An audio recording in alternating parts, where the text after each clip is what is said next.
getting it done. Look here. Stand by. One for C-Lab, two for Troy Eagle, three for Wolverine to round out the trio. In this episode, everybody dies. Broadcasting live from inside the Power Band, this is The Blah. In this episode, everybody dies. I'm your host, the Wolverine, also known as Chad is now Porkins, along with my faithful companion, Porkins. Oh, that's... I always get confused. I thought that you were naming me Chad is now I think I should be Chad is now Porkins rather than just being Porkins. You should be Chad is now Porkins, and I'll be Chad is now Porkins. Oh, I like that. I like that better. I'm your host, the Wolverine, also known as Chad is now Porkins, along with my friend. Chad is now Porkins. Dead, it's not even funny.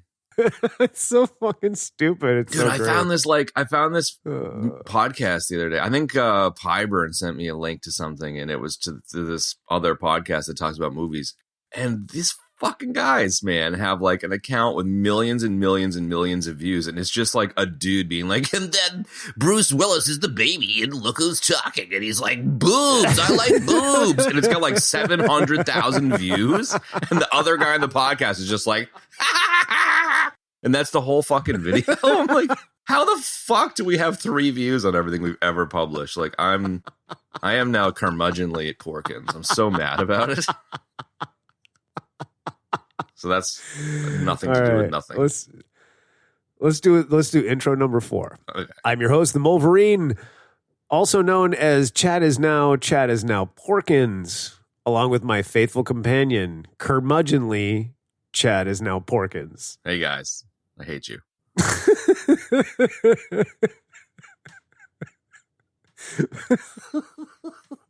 Welcome to the show. Hey. This week, Benny's not with us. We're doing a twofer. We had a pivot, some last minute schedule changes. So Chad and I decided to do Hanna, the 2009 movie. 2009. It was released in Hannah Montana, 2011. It says. Oh, sorry, 2009's Hannah Montana, the directed movie. By Peter Chelsom, Billy Ray Cyrus, Miley Cyrus, the whole gang. Oft beloved Hannah Montana, the movie. Often imitated. Made 5 times its money back in the box office because that makes total sense. Yeah, 100%, dude. Can I just state for the record that she's really... Anything you want. Just whatever human. I saw something the other day. It was like... Who? Where Hannah... Like, I don't know. I feel bad for talking shit because... Talking about Hannah Montana? She seems like such a piece of shit. I'm just Hannah Montana. There. Not Hannah Montana. No, Miley Cyrus. Like I think it was like an interview. It was an interview with David Letterman. She sits down with David Letterman for his like new I'm a old fucking Santa interviewing people show. And like she's just so full of shit, man. Holy shit. And it like cuts to her at some hotel in LA with like fucking 13 fucking middle-aged fangirls that were invited to her private showing, and she's just like fucking she just seems like a piece of shit. So that's my Hannah Montana the movie review. I'm in a bad mood today, evidently. I don't know what's going on. I drank a bunch of wine.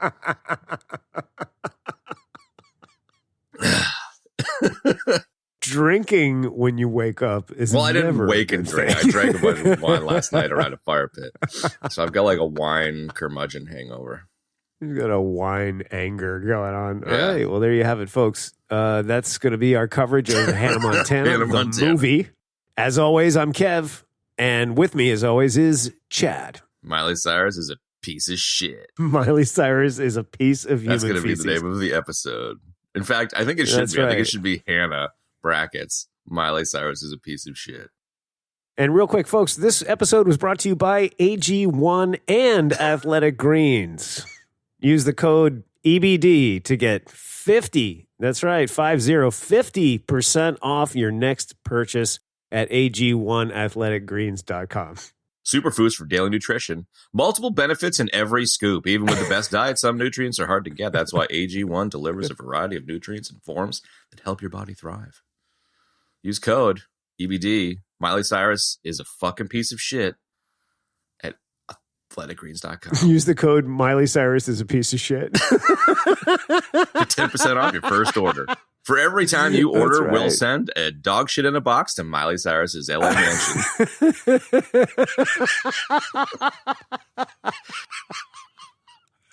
You just don't get rare form Chad like this all the time, man. Let's go with this, man. I like it. Let's do it. And as always, folks, if you'd like to join us on social media, you can find us on Instagram at EBD Podcast. Our handle, we have two handles on Instagram. One is at Vape Bros Lovers, and the other one is Hannah Montana Eats Dicks. I'm still getting, I know you guys don't really go on Instagram as much as I do, but like I'm still like getting constant like stories, you know, little stories at the top, and it's like Vape Bros deals on different flavors of Vape Bros shit. It's just a constant thing. Really? And I kind of love it. I haven't gone to the Vape Bros site enough on any account. I have to straighten out my accounts. It's all good. It's all good. Word. So anyways, yeah, Hannah Montana. Okay, folks, we're actually doing the movie Hannah that came out in 2011 with Saoirse Ronan. Saoirse Ronan, whatever. Eric Bana, Kate Blanchett, Tom Hollander. Fucking Irish. Jason Fleming's in this, and so is Olivia Williams. Ian Fleming. Which is cool. Yeah. Jason Fleming. Oh, I love Jason Fleming. I do too, man. I actually wrote a note to talk about him. Tyrion Lannister's forehead is in this. Yeah, that's right. So anyway, yeah, let's get into this. I'm Hannah Montana. Right. Did you see the photo of the little boy all grown up? He basically has Tyrion Lannister's forehead. Peter Dinklage's yeah, he does. Forehead. I did see the picture. I was like, okay, he's got a 5 head. Yeah, he sure does. Fahim, dude. Listen, let me go first. Here's what I'm going to say for high level. You had said numerous times in discussions of doing twofers, because this is like a twofer type of Chad Kev movie. Kind of, like, oh man, Hannah, I love that fucking movie. And you said that so many times. And so last week I came across my eyeballs in Netflix, and I was like, you know what, Chad's always. You've seen this before? I have, but I didn't. I either was not paying attention or I don't remember. Right, yeah, so I was like, Chad's always saying how great this movie was, so let me watch it again. And I watched it again, and it was entertaining.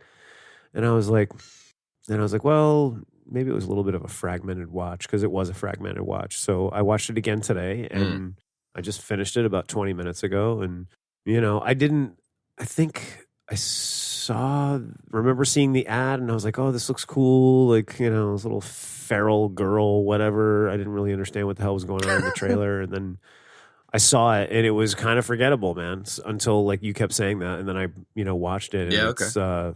It's good. It's interesting. I'm curious to hear more about what you think. Yeah. I'll leave it there. I don't know where I've probably encountered this one. I definitely didn't see it I don't think I saw it in the theater. I might have. No, 2011, I was out of the country. So I think I just came across this one around the time that it was out. And I don't know, with my analytical kind of podcast douchebag hat on, Miley Cyrus is a fucking piece of shit. And it's high energy, man. I think like it's just high energy. And I think it scratches a entertainment itch for me. Where like I enjoy kind of cerebral shit too much so when I was 20 something, aka Pi is the douchiest movie ever, and I was a douche. So like I've always really liked kind of like thinky movies, and I am thinky. I like that. Yeah, it's a technical term. It's a very highbrow term. I've always liked thinky movies. I've never had an issue with slow movies. Like Lost in Translation. But this is not a slow movie. It's kind of like faster paced. It's a little bit weird. It makes some weird choices. It's not thinky, but it's like a thinky man's version of like a traditional Bourne or Clancy style. It's not exactly a Bourne, but it's like kind of, it's kind of a Bourne. Yeah, you're right. Yeah. Go ahead and finish. No, you're good. Like it's so. I think it's actually similar to Pi, where like when Pi came out, I was like, go! And then when this came out, I was like, oh, that's fucking pretty sweet. I love that. Yeah. And now I'm just kind of like, it's a movie. It was kind of fun. Because I watched it for the first time in, I don't know, probably 4 or 5 plus years, maybe a couple months ago. So that when you were like, oh, should we do that? I was like, yeah, let's just do that. And I did a refresh last night in the middle of the night after many a wine. And there you go. Because that'll make it sink right in. It's the pacing and energy of it, I think, that I like. And I think, like, this movie would be terrible without Saoirse Ronan. Like, she is a fucking powerhouse actor. I absolutely love her. And she sells it. And I've always loved her from a lot of her other movies. She's just really, really fucking strong. And, like, I think even in particular, like, there's a scene where she and her new best bud are, like, under the blankets in the camp. And, like, it's a little bit of, like, teenage kind of like discovery. There's a little bit of, maybe the other girl's crushing on her a bit, and Hannah, the character, has no fucking idea, and it's just like, I have a friend now. And like, just the like, it just felt so honest. Like, it was just, I don't know, it didn't feel like acting, and I think that the lack of feeling like acting throughout the film sells it really well. Like, sometimes you get a like Seagal-ish kind of action movie like this, and it's just like action porn. Whereas this is kind of like, I don't know, European artsy action porn. Without the porn, artsy action porn? It's just, I don't know, a good ride, a fun ride, a fancier Disney World ride. I don't know. So that's kind of a nebulous high level for me. Nebulous indeed, dude. And lengthy, I might add. Yeah. But still, I'm still going to give it a B+. Yeah. I don't know. What else has this girl done? She's done a lot. She got nominated for an Oscar at 13 years old with Atonement, which was also directed by this guy.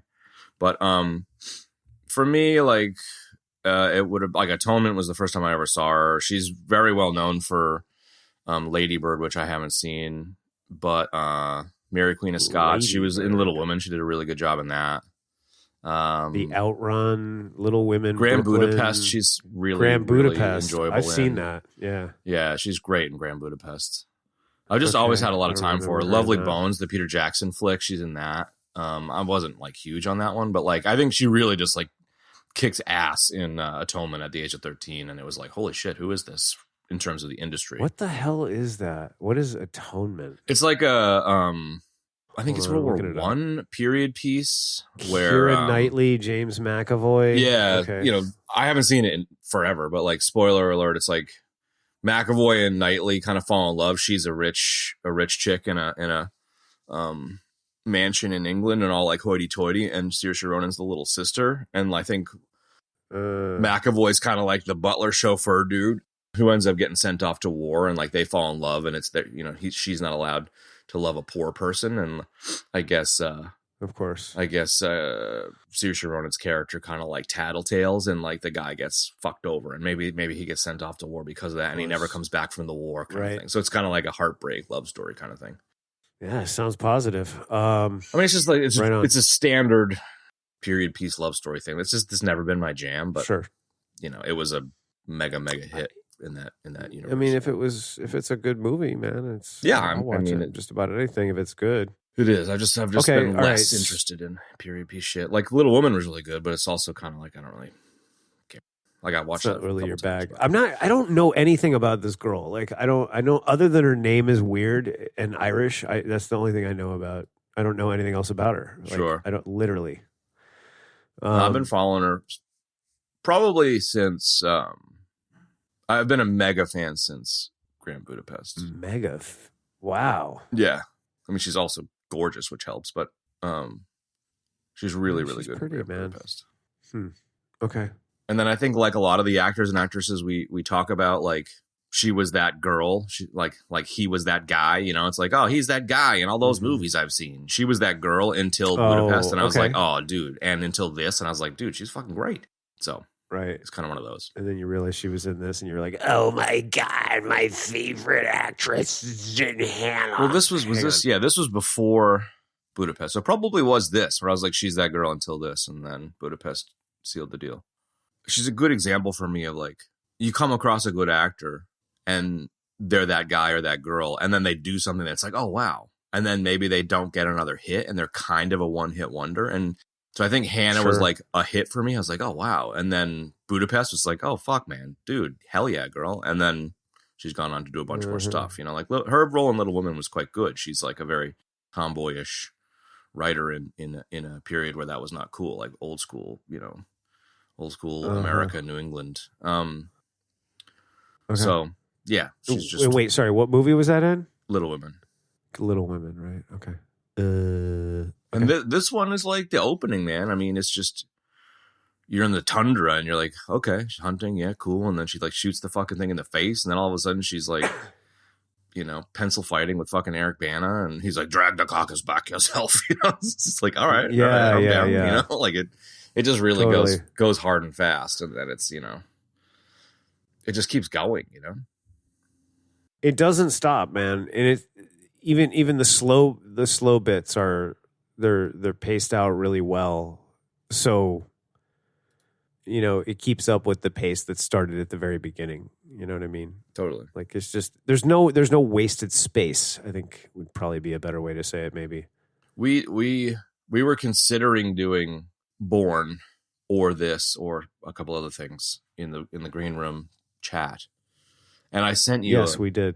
The reason I would have gone with Bourne, except I sent you a video a couple months ago of like a dude that proposes recutting Bourne to only be the stuff that Bourne sees and does. So there's no like scenes or shots of the CIA people in their CIA office being like, bug his phone. Oh, he's satellite fucking map moving, you know? And it changes the tone of the movie. And like, that's a technical term. And so I kind of want to do that with you as a twofer, but that will take some prep. Ooh, that will take prep, but that would be cool. But I bring it up because like, I'm curious about your reaction here. Like, I don't disagree with your reaction about it being like, yeah, that was fine. But how is this? Yeah, that was fine. And how is the original Bourne like? Blurg. I don't know, man. That's what I've been trying to figure out because I watched it last week and Bourne. like I started it one night and no, Hannah. And then I was like, oh, I got to go to bed, like whatever. And I don't watch things that I'm interested in watching in bed because I'll just stay up, you know? So I was like, let me finish it tomorrow. And then I remember saying to somebody on the phone, I got to go. I want to finish watching this movie, Hannah. Right. So like, I don't know. I finished it and I was just kind of like, okay, that was a movie and it was pretty cool. I don't know why. I can't figure it out. I watched it end to end today on the TV, you know, fully absorbed. And it was perfectly enjoyable. Filled in the gaps of whatever I didn't remember from last time, but I don't know. It's not mediocre though. That's the thing, man. It's not mediocre at all. No, and I don't know what the answer to your question is. Like this movie hits almost exactly like a Bourne movie. Like the beats and a lot of the things that happen, man, are almost exactly like a Bourne movie. You know, the whole sort of Treadstone style, sort of a little bit different with the babies, you know, and the DNA. That's kind of what they get into in Bourne Legacy, which is cool.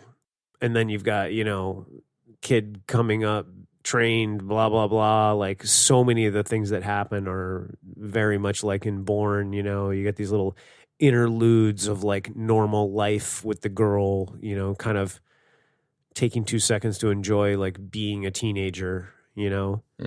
And then, you know, she's right back into it. Same thing with Bourne, you know, like when he's out in India or Marrakesh or wherever with Franca Potent in the second movie in the beginning, you know, it's like there's a bunch of the beginning that's like kind of normal, you know, they're like renting scooters and they're like, you know, enjoying life. So there's moments like that in Bourne here and there, not as many, but I don't know. I'm not, it's not that I'm not psyched about the movie and it's not that I don't like it. Yeah. But I don't know why my reaction is. I do, but I definitely have like a kind of nonplussed reaction to it, and I don't know what it is. You know, I could see like if I were to like guess about possible things. I think one thing is it was too stylized, which I think is probably not the thing. But I think the other thing that jumps out at me is the more I think about it, the more subtle it is. But when I initially thought about it, I thought it was kind of like a major difference. But I feel like there kind of is a big difference between Jason Bourne, I literally don't know who I am, and Hannah, who's like, it's kind of like, I don't know who I am, but it's kind of like, I do. It's kind of like I'm trying to find myself. Like it kind of has that like teenager finding themselves piece Whereas Jason Bourne's but like a that's grown very- man amnesia piece, you know? Right. And they're two definitely different things. Adult amnesia and a teenager who also doesn't know who she is in the like DNA sense, plus the finding yourself Right. as a kid thing. Maybe it's the kid thing. Maybe.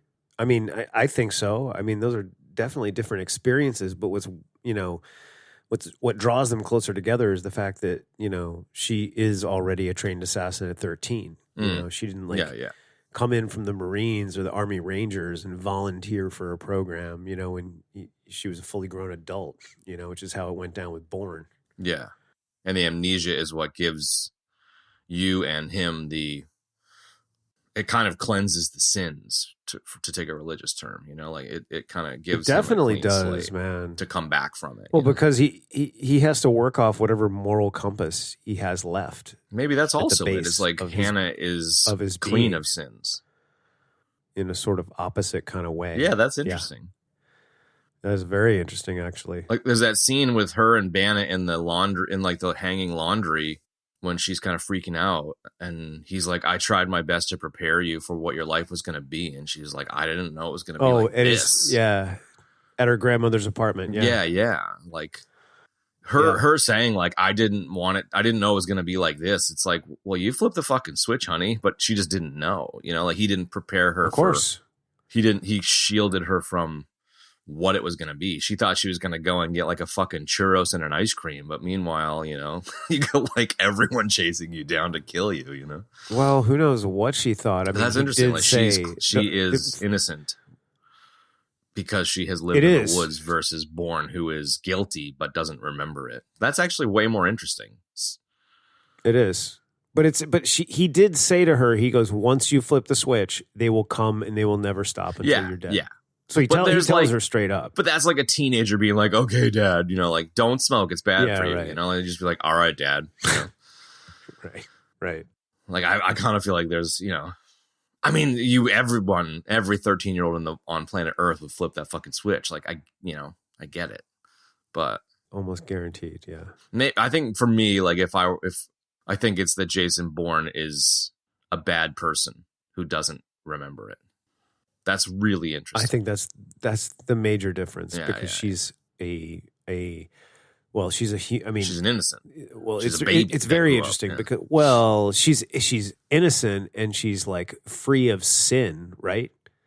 But she also, the other interesting thing is that all she knows is being an assassin. That's what she's been trained to do since she was a kid. Yeah, exactly. But just like Bourne, so I think she doesn't. It's like automatic. It's muscle memory too. She just does it. 100%. She's also had DNA enhancements versus chemical enhancements. But I think that I don't know. It's interesting that line at the end when she shoots the arrow with the rubber band into Cate Blanchett and says I don't want to hurt people anymore. Yeah. It's like she's had. Unleashing her into the world is two things. It's the CIA hunting for her, and it's also her kind of exploring the world as best she can. Yeah, in the limited sort of weird capacity that she has. The chase allows, because of the circumstances. Yeah, exactly. So I think she gets a taste of what she's capable of, the violence. Most notably the guys in the shipping container fight. Yeah. And then, she's got the bits with the girl, the friend, the little date with the two Spanish boys, and I don't know. It's it turns too, she gets I guess what I was driving at was she gets the taste of all of that, and then she says it to her at the end, I don't want to hurt people anymore, It's because that's the thing about programming people, man. The mind is so strong, and it's just you could train somebody, alter their DNA, train somebody from birth to be an assassin, and they could just be like, yeah, sure. I don't want to kill anybody anymore. You know what I mean? Like when they switched U.S. military targets from round targets to human-shaped targets to desensitize and stuff. Totally, you can nudge people in the direction of doing the thing. Yeah, you can, but the cool part is with her and with Bourne is that there's a human being down in there, no matter what. And so in the sense of Bourne, or in the case of Bourne, rather, you've got a guy who's completely lost his memory, but he still has his skills, which are like innate at that point, like his fighting skills and all of his subterfuge skills. And then he's got whatever moral compass he has down there at the base when all the memories are taken away. That's what he's operating on. His skills / wits and that moral compass. You know what I mean? And that, you know what I mean? And then her similarly, you know, she's got all that stuff intact. It just happens almost like in an opposite kind of way. There's no memory loss. It's like then she's unleashed into the world. She tries it out, and then she's just like, I don't think so, man. You know, not into this. And that's a moral compass thing too, you know? So it is very interesting, actually. It is. And I think, like, to come back to him not knowing that he is, you know, an assassin and or has done bad things, there's that classic trope of, like, you know, and I'm pretty sure it literally happens in Bourne where, like, you know, the security guard touches his shoulder and all of a sudden the guy's fucking flipped over, and then you've got the, like, look at your hand, like, wait, did I just do that trope, you know? And I like that Hannah doesn't do that. Like, she just fucking lays waste and just says, I don't want to hurt people anymore. You know, like, I kind of like that she doesn't fuck around when it's go time. And also, because that stuff's it's ingrained, but there's also, like, at no point does she even have body language or facial expressions like she's doesn't want to do this anymore. And I would say it's because she's in full blown survival mode and there's no time for that bullshit. But, like, it's interesting that it's her at the end saying, I don't want to hurt people anymore. You know, maybe it's like you hear the gunshot, that's your father dying, and you go back to Grimm's house and the dude is got 20 arrows like that famous painting, et cetera, but sure. And the family got taken too, all that shit. Like, she, like, it's, and maybe it's the collateral for her. It's not the guy, the goon in the shipping yard that she feels bad about. It's all of the people, like the people that she's leaving behind, the innocents, like the family. I don't know how bad she feels because of what he said to her. You know, he says to her right before she leaves, he says something like, you know, you'll rely on your wits by any means necessary, like like some little kind of credo like that. You know what I mean? So, like, I don't know how bad she feels. Honestly, I don't. And I have a dog named Trudy. Okay. Exactly. And I think that, like, you know, I mean, she says to her friend, whatever you do, don't follow me, you know? But then the girl, but she's very, like, she does, and then she's very nonplussed when she shows up. She's just like, well, I tried to tell you, you know, and then she keeps killing, and that's it. And then takes off. Yeah. She doesn't go, oh no. What was the friend's name? Sophie. She saves the day a little bit for Sophie. But yeah. Well, I mean, she I think it's the brutality of the environment that she was raised in, where it's just like, this was fun. I wish we could be friends forever. Can't. Well, that's what I was driving at. Yeah. I was driving at the fact that with her, it's different. Like, there's a difference between, like, you take, like, a 20-year-old person, right? And you put them into a military environment, right? And then they learn, right? And then, you know, if they do well, they learn more. You know, they get more advanced training. They get put up into more elite units, right? This is kind of how it goes. And then at that super upper level, right? Like, you've got they're using chemicals to enhance you, right? Sure. This is Bourne, right? Mm-hmm.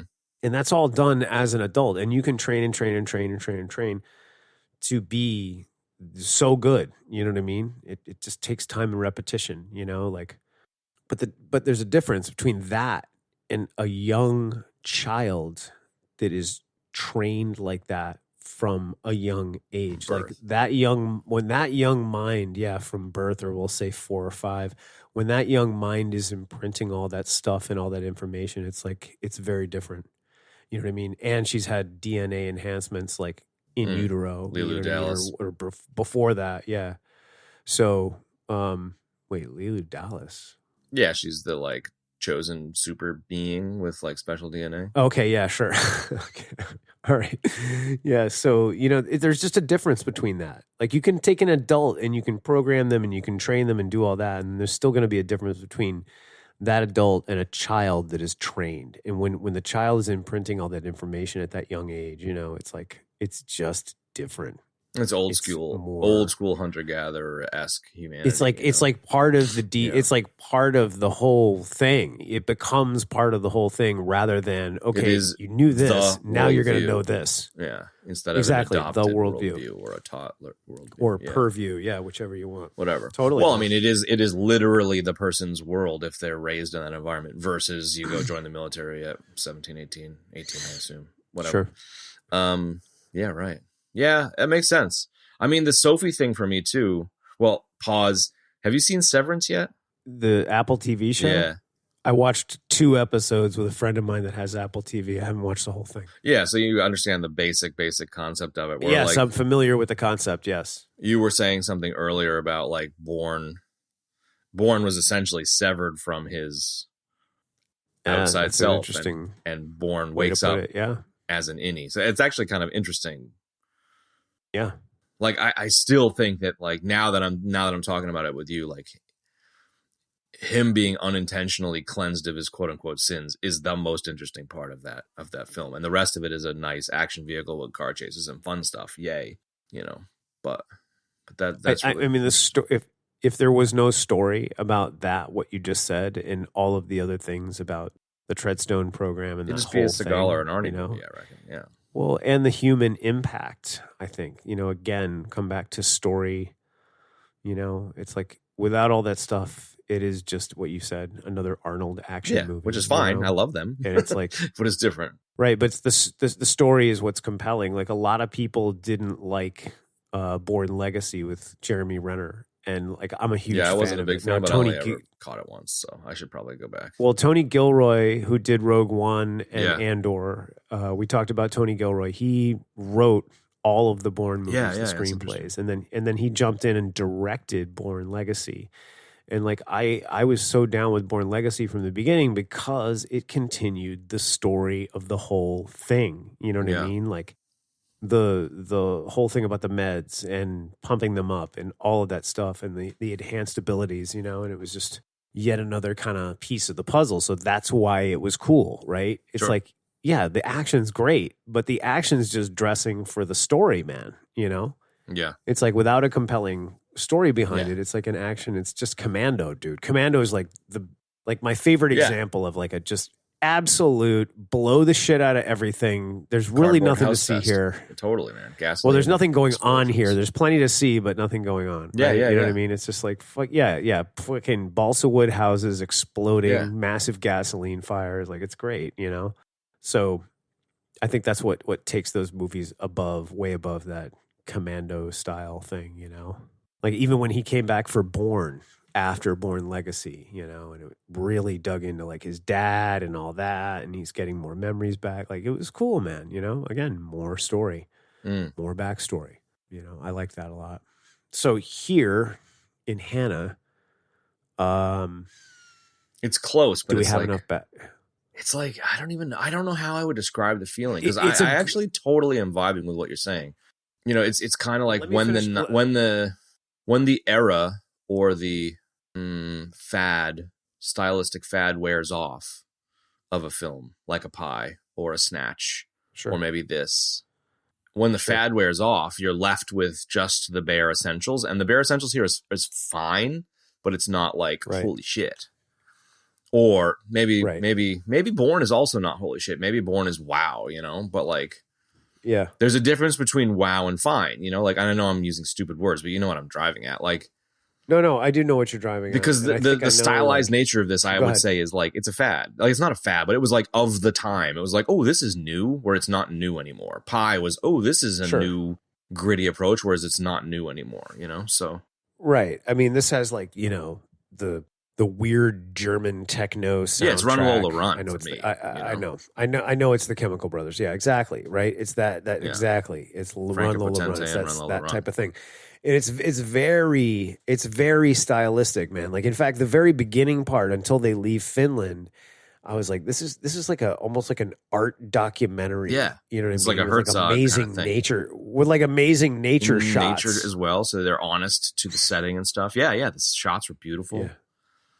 right? Yeah. It was really, really weird. But like, I do think what this movie has going for it and why it's so good, because it is good, is, you know, a good story, you know, and this one, the story is told differently, you know, than Bourne, obviously, because the circumstances are different. But I think what's really cool is that the director sells it in a great way in the beginning by, you know, you not really understand, you know, you don't really know what's going on right away, which is good. You know, it's like, we don't need to know right away. Like it builds up tension, it builds up suspense, you know, and then he brings out the button when he thinks she's ready and he tells her about the button and the whole thing. You know what I mean? And then as she's unleashed into the world, we get to see her utilize her skills. But at the same time, like right when she gets out of the facility, she runs into a girl that's her age. Which And is, so then I she's mean, kind that of scene is so good, dude. It's great. And it's Where like, that but girl- I her love that girl experiencing so fucking hard. like It's quote maybe I'd be a unquote lesbian. normal life. But I totally like marry a man. It's just like, I fucking love that Yeah, girl right. so much. No, she's great, but like that was the beauty of it. It was so pure teen, man. It was Yeah, so pure, 100%. like, you know, me. This is me being my age, and here's what I really am. I'm really this, like, you know. She says to her dad, like, I'm a monster or a freak or whatever, and it's like, I guess, but you know, in the movie, in the story, she's experiencing what life is like as like quote unquote kind of a normal little girl, or she's trying to get as much of it as she can. You know what I mean? And like that is the story. Yeah. It's like, you know, the stuff about the DNA and the testing and the train. I don't care. I don't Like honestly all give a that fuck stuff about is that. all that stuff is cool, right? It's fine. But like, Yeah. it's like it's the human elements of the story that are really, really good, man, and really, really like connect with you. You know what I mean? Yeah. Well, and I hadn't, but it's so beat you in the face obvious. Like it's this most obvious thing on fucking earth that I feel like an idiot for not picking up on the fact that Sophie is there to be the real raised in the world fuckhead teenager juxtaposed against Sure. Hannah. Sure. As opposed to just like a funny, you know, comedic relief piece. Like, Yeah, no, she's definitely not that. she's obviously played up because there's a variety of different teenagers of that era. Like there's easily Sure. like the nerdy bookish version of that person or the sporty spice version or whatever, but she's just like the pop star, you know, Hannah Montana kind of Totally. thing here. You know, she's very like, She's like the LOL surprise doll. yeah. of, She's like, got all real the teen world. magazines and shit and like wants to be a Yeah. fashionista. Like there's when they meet, she's like, yeah, MIA didn't even speak English. She's like a refugee or something. You know, it's just like, And now so she's like funny. a full on a pop star. But in then America, like the brother of comes up, just course. like, no, I found her. She's mine. You know, it was just like so Yeah. ridiculous. I mean, it's so kid, you know, like She's from Sri Lanka. It's like, I'm German. yeah, right, totally. Yeah. I think that's like funny, man. I was gonna say, well, I don't know, man. I was gonna say the reason why this may not be as like pop is because I don't know if they do a good enough job of like you can like caring about the characters, like connecting with the characters in that same way. Like I feel like you almost get to connect more with the family than anybody else. Like everybody else is so like Well, it's the cold, only- just yeah. all about right. It's the only Is thing that close right, enough or am to I the off reality base? that a viewer it lives in. Yeah. Sure, Like you would right? connect as a viewer, like as a dude. This is kind of weird, but I think you know what I mean. Like as a dude, you connect with the little boy that crushes on her. As a woman, maybe Sure. you connect with the Sophie or the mom. Probably more the mom if you're not fucking Okay. 14. But like you could see I would imagine that you could see pieces of yourself in Sophie. I mean, shit, I do. I see pieces of myself in the teenager who knows everything and is like vomitorium mom, you know, Sure. like. Yeah, totally. Mom, you totally won't understand this. Yeah, exactly. You know, Yeah. and then, you know, you see pieces No, I of do too. I yourself get in it. the little boy who's like, has a crush and is super nervous, but is also sweet. You know, you can kind of identify with that age of your own self. And you identify, Still and got his now I identify boyishness. with the mom and the dad, you know, just like understanding where they're coming from. And you just don't identify with fucking Eric Bana, the Anybody assassin. You else. don't identify with Saoirse Ronan, the fucking superhuman. You don't identify with the CIA people, you know? Well, you kind of identify with her. You kind of identify with the struggle that she's going through. You know what I mean? Like, Sure. It's not even really like a struggle. It's just kind of like she's just kind of opting in to like she's chasing after this like, oh, I want to know what it's like to be like a regular girl. You know what I mean? And she gets that. She gets that from Sophie. It's fair. You're not. You're kind of there. I mean, I suppose you could take pieces from all of them, but well, I'm saying you're kind of there with her because she's dipping her toe in the water of it, right? But the other side of her is just this like cold sort of assassin man who's been trained to be an assassin since, birth. But you were saying that like the family is most relatable, and I would agree. Yeah, absolutely, man. Like when you see, Jason Fleming, dude. Let's talk about him. I love this guy. I fucking love Jason Fleming.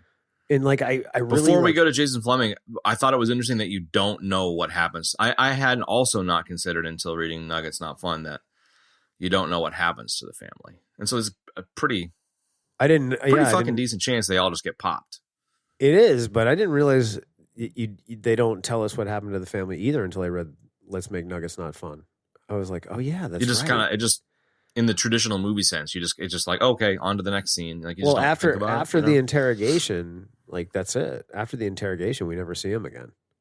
Like, what is fucking Cate Blanchett gonna do? Just be like, okay, bye, go about your business. She'll just fucking shoot them all in the head, and that'll be that. Yes, it's implied, but it would have added more to the story if we had some indication that they were dead. I disagree. No, I think the scene was Sophie. Hear me out. Because I think because we connect with the family mostly is why that would have more impact. And tell me why you disagree. I still disagree. I think two things. One, if the family gets got, even if you don't see it directly, but it's strongly implied, then I think the tone is like, this is the bleakest fucking world. And I don't think you quite get to this is the bleakest fucking world. Right. I think Saoirse Ronan taking out Cate Blanchett in the end in that fairy tale setting gives you hope that she can stop hurting people. I think it's a false hope. Like, I think it's silly to assume that a genetically modified baby is just allowed to go about her business. And I suppose best case scenario, it's the CIA doesn't know about that program because Cate Blanchett cleaned it up so thoroughly. Like, because she's sitting at the big kids table at CIA and she's like, let's stay on target. Let's stay on task. We don't need to talk about all this other shit. Yes. He did shit you don't even want to know. So like, there's a reasonable chance that it'll just get lost in the weeds of bureaucracy and Hannah can live a normal life, like a Bourne in India with Franca Potente or whatever. Sure. But like, it's pretty fucking, that's a stretch. Like, there's a pretty good chance that Hannah just has the fucking Hannah 2, Electric Boogaloo, where a whole bunch of people try and kill her. Maybe it would have been funny at the end if Eric Bana was like, all right, now that you're here in Germany, I'm going to send you to live with my cousin who owns a scooter shop in Marrakesh. Exactly. Her name is Franca Potent. But I think the second reason I disagree with you about the family getting got is I thought that the scene with Sophie where she's like, don't follow me. I thought that the way that Sophie is just like, whoa, when Hannah starts fucking up those dudes.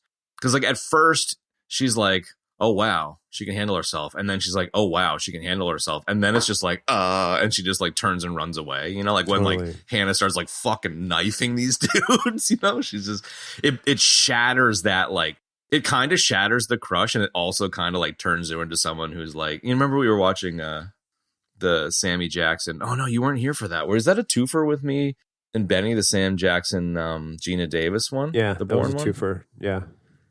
Well, I don't know if you ended up watching that one, but there's a scene in that movie where like Gina Davis is like the hot teacher at school kind of thing. And like one of the school kids obviously has a bit of a thing for her, but she's like such a goody two shoes.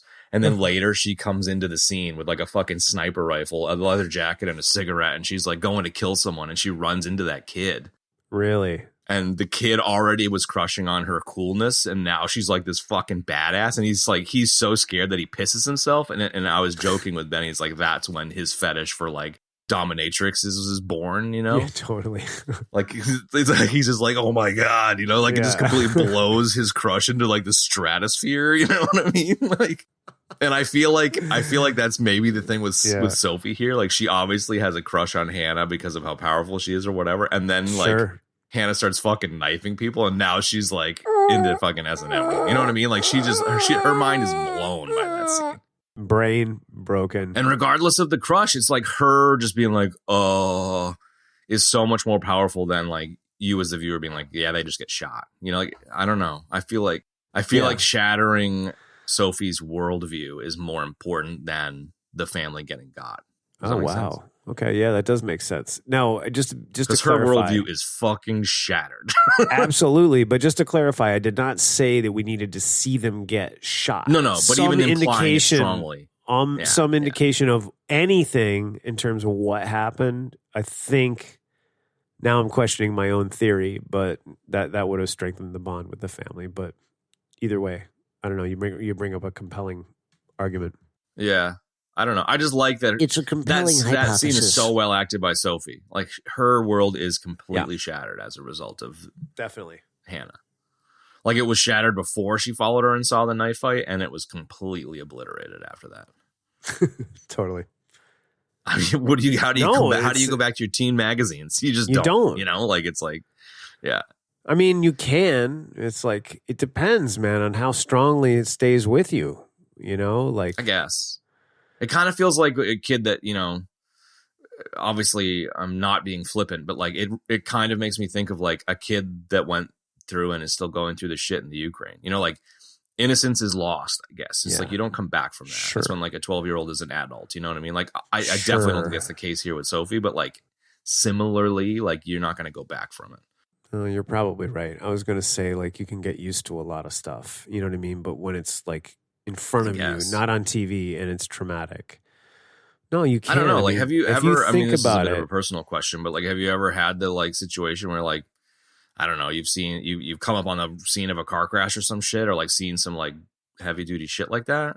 No. Because like, it kind of sticks with you, you know? Like, no, I was going to buy tickets really in Haiti say. one time, and like, this dude fucking got by a taxi. Like, this motorcyclist got. And like, it was interesting because like, life is so cheap there that like, everyone was taking pictures of like the body and stuff, and was like, hey, check that fucking idiot out. Because it was a completely different culturally thing. And I was just like, Jesus, man, you know? And it's just like, you would drive down the road and there'd be a body in the street that got hit by a car with like a sheet over it, and just everyone's just like going about their business, you know? And like, even just seeing a body in the street like that was very confronting, you know what I mean? And like, I'm not fucking saying anything other than, no, I'm with you. I know I have like, not. Humanity lost. It's like it's confronting as fuck. Like, I don't know. I had never experienced it. You know? I'm sitting here saying all this stuff, but like, until you said that, like, you're right. I shouldn't even say what I'm saying because I have never experienced that. So I don't have a frame of reference. It's like, sure. I mean, I know there's things you can get used to, you know, that are like, but you're right. You could get used to it. Well, there's a lot of things you can get used to. I'm just saying, I was going to say to include that, but like, it's not really fair to say that because you're right. It's like, I haven't seen anything like that. You know what I mean? And it's like, I don't know. And I think, I don't know, maybe it's like, there's like you or me now seeing a car accident and being like, fuck, that sucks.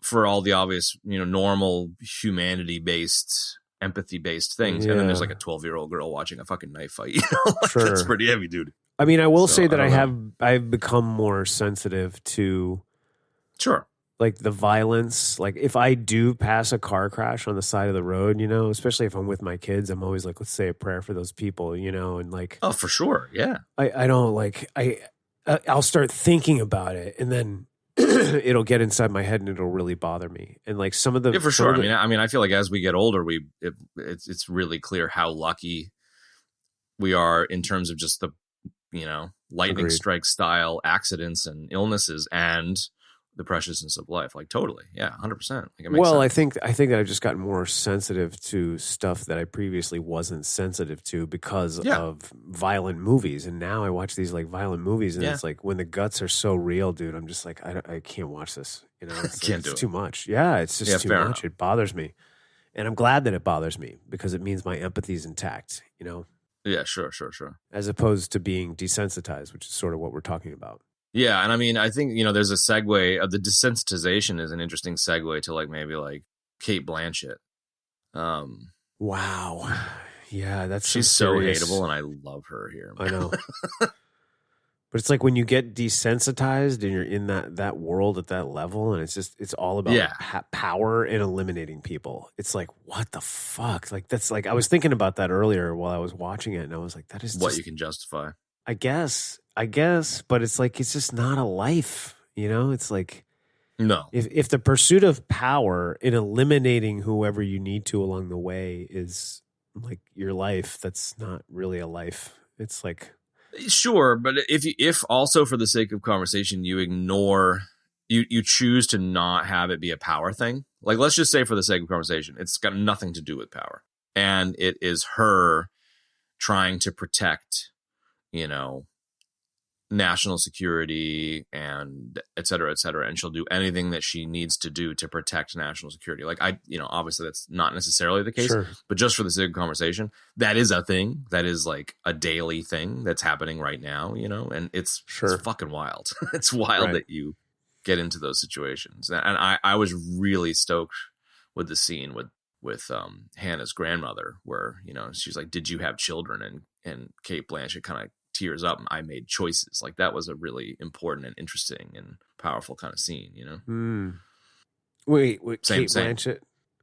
So yeah, you're the grandma. So Hannah's grandma is confronted by Cate Blanchett in her flat, and the grandma seems really early to be able to know that this is it, you know? She's just like, well, you're obviously gonna fucking shoot me because you're a crazy bitch who killed my daughter, you know? Right. And, you know, Cate Blanchett was like, have you seen Hannah, or where is she? And she's just like, did you have children? Kind of just being like, if you had children, you'd know. I'm not going to fucking tell you. But the line was just like, do you have children? And Cate Blanchett just kind of like subtly winces or gets choked up and said, I made choices. I made certain choices. Right. And go back. Like, what did you say before that, where you said, what is happening every day? Oh, I said that, like, decisions where a fucking group of people or Mark are killed for national security reasons, where like an individual like Cate Blanchett is like disposing of life for what they think is justified reason, but it is clearly immoral. Right. Happens all the fucking time. All the time. Like, and I'm not even talking about soldier stuff and war stuff. I'm talking about like espionage and statecraft. 100%, dude. All that. Like, it's absolutely. It's a real, like we've talked about it before. For me, it's a real interesting area of morality and humanity. You know, like there's like the decision to sit around a table and be like, yes, let's go firebomb Dresden. You know, it's like, fucking what? How do you make that decision? You know, like. But without getting off track, I see what you're saying about her. Like, I've made choices. I think she's both. Oh, I think she's both trying to protect herself and not get in trouble, and like she's going too far. Kind of power related, but she's also, I think, just like everyone, thinks that they're doing the right thing, and it's just like, honey, you're not doing the right thing. Like, no, she's definitely not, because she goes to the dude, the crazy German guy, and she says like, I need you to do this because my agency can't. No, it's like, it's that simple. You're trying to clean up your fucking dirty, filthy mess, dude. Yeah. You know, like, and that guy was a total creepazoid. Dude, he was such a creeper, and I love the song that he whistles, the Chemical Brothers song. Is that what it is? It's the same. It's just a song from the soundtrack. Yeah, like it's the song that's playing in his club. In the club, right? Exactly. Okay. Yeah. Right. Yeah. Yeah. So I don't know. I mean, Cate Blanchett, man, she's just like, I think like all of the choices that were made there, you know, her outfit, her fucking water pick flossing, her hairdo, the fact that she brought in Michelle Dockery from whatever that fucking show is, Downton Abbey, to like pretend to be her. That was her debut in movies. I never knew that was the first movie she'd ever been in. I know. Film debut. Was that scene, which is such a good scene, man. Because like when I was looking at the trailer before I watched it last week, I was like, oh, dude, because she's in the trailer. And I was like, dude, Michelle Dockery's in this? I was like, sweet. And then she's in it for like literally 1 minute. Man, I love that shit, dude. Like, that is such a good scene. It's like, I've never been in a room like this, and she's just like, you know, camera obscura. It means, you know, dark prison or what, you know, and the guy's like, okay, yes. What did that make you feel like? You know, and then all of a sudden fucking Michelle Dockery's in there, dude. And she like puts on the fake fucking tears and hugs her and just fucking snaps her neck and shoots all the shit. I don't know. There's just something about, it's so stylized, but it's just so good. It is stylized. It's very stylized. Like the whole movie is like So that, you know. stylized. That plus the techno Chemical Brothers soundtrack is like, Yeah, the doof, you know, yeah. yeah. But Kate Blanchett was stylized, you The know. what? She's The got like doof? the doof. Kate Blanchett's like, you know, picking out her green shoes when she's going to go kill Hannah. You know, like she's such a Totally. caricature of ridiculousness, being? but it Yeah, just yeah, like yeah. Kate Blanchett just fucking kills it, dude. She's so good. She's so good like that, man. You I know? love Kate Blanchett. Yeah, I do too. She's played some great parts. And I think she does do a really good job. I mean, she's plays a very detestable, you know, like she's like Hannah Montana. She's like a freaking human piece of shit. What? Kate Blanchett as played by. I think Kate Blanchett should play Miley Cyrus in something. I'm totally. I think They 56-year-old should Kate start doing Blanchett movies. should play Hannah what? Montana in the Hannah Montana movie. The next Dude, one. I'm so into it. I'm just completely, my head is up my own ass right now, and I'm fine with it. like Have a they biopic. ever made like, but a future biopic? Have they ever made a biopic about someone who's still alive about what their life is going to be? I kind of feel like Kate Blanchett should play like old Hannah Montana and just like make up a whole story about it. Has there ever been? There has to have been stuff like that. There's an idea, man, for a science fiction film. A science fiction film where you write a fictional story predicting what's going to happen to a famous Yeah. person played by a A-list Academy Award winning actress. I want to see. I Kate want to Blanchett write as it old and I want to Hannah direct Montana. it. Yeah, I want to see Old that. Miley Cyrus. Oh, you mean old Miley Cyrus from over Yeah. past the Dune Sea? Totally. Whatever. I don't know. Kate Blanchett as Miley Cyrus. Played by Armand Asante. That's right. And Armand Asante. So I don't know. We were all over the fucking shop there, but whatever. Well, whatever. This is since the beginning been like a bitsy bobsy kind of episode, so that's fine. Can I gripe a little bit? Yeah, of course. It's your show. Is it? It's our show. Okay, your show. It's our show. I think one of the other reasons maybe you were less enamored is that I feel like Bourne, you know, like we've talked about, like there's science fiction and then there's like hard science fiction that's a little bit more grounded in reality. Sure. And there's obviously like pew pew laser science fiction with lights, laser swords and aliens. It's on the other end of the spectrum. I feel like Bourne is not hyper realistic, like maybe a Munich or, you know, Tinker Tailor Soldier Spy, but like it is more realistic than a Bond movie, for example. Agreed. And I would argue that there's a couple of scenes in this that lean towards the silly or unrealistic. The most Such as? unrealistic scene is when the fucking train of 5 Hummers drives over a manhole cover at 50 miles an hour and she manages to grab onto a fucking Hummer traveling 50 miles an hour. Like, no way. So that's obviously just like a silly stylistic choice that I think just pulls you out. It's a stupid stylistic choice because you're right. That Yeah, it's was just the like dumbest. That was like the only thing in the movie that didn't fit. Like that was All that needs to happen is the train stops and she grabs on, and then the train starts driving again, like, and she gets lucky, or what, you know, like that. Or they choice. slow down, or they're going slow, like whatever. anything, man. Yeah, anything. Continue. So there was Gripe. a couple of things like that, like little gripes of Kev moments. That was the biggest, like, that's dumb moment. And then I really don't like when the camera goes upside down in a movie. And so she's in that like wind tunnel and the camera's going around and around because she's, I don't know. I can't handle that kind of shit. That's what it actually so was. there's just a couple of things like that. The facility was an actual wind tunnel. I'm sure you read that as well. Oh, sure. Yeah. But like I don't know. I get really annoyed with cameras spinning around or flipping upside down. I get really annoyed when like mud or blood splashes on a camera.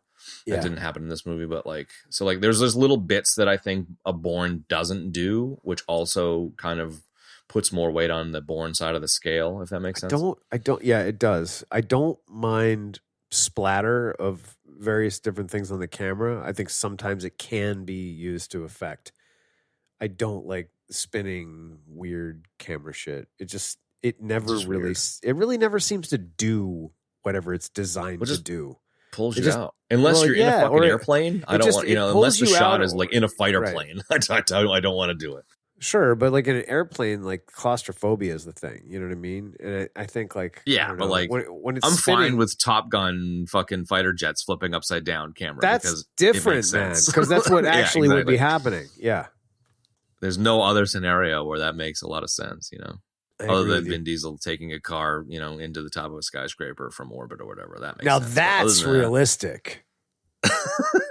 You know, yeah, I would have to agree. So I don't have a lot of gripes, but there's just a couple in there that I think add to the menace comparison to. I'm trying to think if I had any other gripes. Because an example of like style that I like in the Wes Anderson sense is like in the final sequence, Kate Blanchett comes out of like a giant fucking wolf's head roller coaster. And I like that shot. Like it's Yeah, I do obviously ridiculous, but it's cool. Like It it's was like still cool. Yeah, it was cool. beautiful. You know, it's like, it's a cool fucking Yeah. shot. And like, Followed I know up I watch by a an movie even- and I'm okay yeah. with it.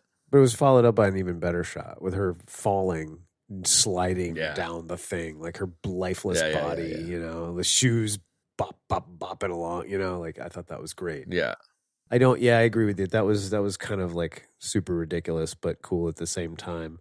Well, same with the like Grimm house, you know, or there's like, I like the fantasy element. And someone in the reviews I think it was probably the reviews was like, this is, you know, she's Alice in Wonderland. Like it does kind of have a little bit of that fantastical thing. Sure. I was actually that's somewhat of a good segue to transition to where I wanted to go next, which was kind of, I wanted to talk about the plot because I think part of Cool. why I think part of why a viewer may be nonplussed about this is because you're kind of, it's a little unclear, like what is the goal here? You know what I mean? Like he gets her all about like, okay, you need to go here. I'm going to meet you here. And like, they're going to come and get you. You know what I mean? And it's like, okay, like why?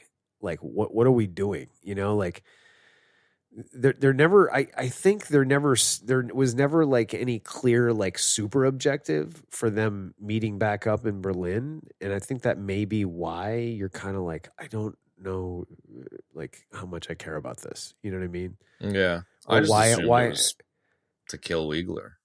Well, I don't, that's what I was asking you. Was like, is this whole thing, did Eric Bana do all that stuff to draw her out so he could kill her? Meaning Kate Blanchett? It's same. I know we're doing the like Wyatt Earp. What was the other movie? Oh, Tombstone. Yeah. The Tombstone Wyatt Earp kind of thing here with Bourne, but like Sure. Bourne essentially being like, I don't know why these guys are fucking chasing me, but like, fuck. And then it was like, I don't know why these guys are chasing me, but I'm going to fucking stop them. Like that makes way more sense than I was raised in a forest. And when you flip this switch, people will chase you. Because what I'm hearing you say, when I agree with you, is like, I was raised in a forest and now people are chasing me is not a plot. It's not a plot. I was raised in a forest and now people are chasing me. And this is the thing that we are going to do is the plot. And Sure. it's not clear. Yeah. And even I kind of like, always just took it as like, I don't know, Bana, it's like implied in what Bana says, which is like, they will come for you. And what's unsaid is until we stop them. And I kind of thought it was like, we go and we stop them together in Germany. Why Sure. they can't travel together makes no fucking sense at all. But none. Like why didn't they flip the switch and then she just leaves with him? Like what would be the fucking difference? Exactly. You know what I Like, mean? Like it he makes puts no on sense because he gets away pretty much fucking scot-free. well, not only that, but like he puts a suit on and throws a knapsack on in Finland and then just walks from the cabin. You know, it's like, But like the beauty of that is yes, and he puts a fucking suit on in Finland, 60 fucking miles from the Arctic fucking Circle, as said in a previous scene. Like, right. come on, dude. Like, you can shave your face, but put your fucking yak's hide jacket on or whatever the I fuck, know. you know? Like, And then she cuts his it's hair. yeah. It's How just does it's it the look? stylized. It's the stylized nature of the movie. Like, Yeah. the suit is just as stylized as the wolf's head. I guess. Then, I mean, then the stylization is tired because, like, I don't Has know. gripes in some areas and not in others. Yeah. Like, it's I easy mean- to gripe about the suit. I think it's reasonable. Sure. And also what you said, like, you know, the wolf head and then, you know, the super objective kind of being non-existent. It's like all those things. Well, those aren't all stylistic choices, but some of them are. And I like there's a lot of the stylistic stuff that I do like, and like I did like the soundtrack. Like I like a different Me too. soundtrack, and like, kind of chaotic, electronic music was good. I thought it I guess worked they well. did it too. Yeah, because the movie, they did because the movie has that kind of feel, and I think that soundtrack works well for it. So I don't know, it's. Well, and it's the Run Lola Run too. Like I was a huge fan of Run Lola Run when it came out. I think I randomly caught it at a film festival, so like went in cold and had no idea, and then had that soundtrack, which was also very similar, like kind of 90s electronica. Sure, I mean the movie ends and begins with the same line, which is cool. I didn't hit your heart or whatever it was, and the red Hannah. Yeah, right. But like the line, I didn't. I missed your heart. Is what she said. I think is what she says, and it's like, it's almost like the end when she says that kind of confirms, like, I didn't really have it in me to kill you. Like, I don't like killing. Like, this kind of life isn't for me. Yeah, you know what I mean. I just missed your heart. Well, actually, I kind of took I just missed your heart differently. I kind of always kind of took the opening I just missed your heart as I'm sorry that I did not hit your heart, because that's how I took it originally too. I was not good enough in my hunt. Yeah. And I kind of take the final I just missed your heart as I said I didn't want to hurt anybody, and I'm sorry I had to hurt you, but you were trying to kill me. Oh wow. So like both is kind of the same. And actually if you say that and they are both similar, there's no character arc. So that's actually probably one of the most. It reinforces there is a character arc with Bourne and there is no character arc with Hannah, right? Other than she gets to be a real girl for like 15 minutes in a fucking trailer park, But again, like even the problem I'm finding as we're talking about this is that everything I come up with sort of the exception of her being the bait to draw out Marissa. But as a dad, you're not going to use your daughter as bait. He didn't want her to flip the switch. Exactly. He was happy to live the rest of his life in the fucking mountains with her. So it's like there is no like ultimate objective in this movie. It's just like think about it. Like we just ran through like 3 of the biggest ones. It's like the parts with her being the girl is the strongest. So if the objective is her figuring out that she doesn't want to kill and then she doesn't like that, like confirming that, and then perhaps, leaving this life, I don't know. But the opening scene is she doesn't want to kill. Right. So she doesn't figure that out. So maybe that doesn't. Like she has a Native American style, in my opinion. That makes it even worse, actually. What you just said makes of like what I'm saying thanking nature for its bounty kind of interaction with the reindeer. Like she's not excited about fucking killing. She's not one of those idiots that trophy hunts, No.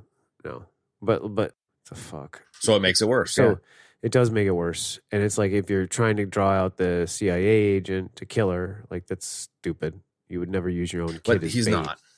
He's not. Right. And she's not. She doesn't even know Hannah's not drawing out the CIA agent because Hannah, I guess maybe does know she exists. And it's not, the movie's not about DNA altered babies that are trained to be assassins. Like that's not what the story is about. Yeah, exactly. It is window dressing. So it's like, what's the movie about? I think if you really boil it down, I was just thinking a second ago, like, I think it's fatherhood and childhood. So you have childhood, which is her as an innocent, losing her innocence by quote unquote growing up, aka exposure to the world. And then you have fatherhood, which is Bana not wanting her to flip the switch and then knowing what happens when she does and knowing it's not going to end well, but letting her do it. It's letting your kid fall down so that they can learn the lesson kind of thing. Like that's real. That's true. It's not much of a plot. It's just like letting your child live their life, letting go. That's kind of the plot. Well, my reaction is I think you're right. And like you said, that's really not much of anything, like it's a character piece, I guess, which is kind of like a weird, like an action Bourne movie is a weird way to do that.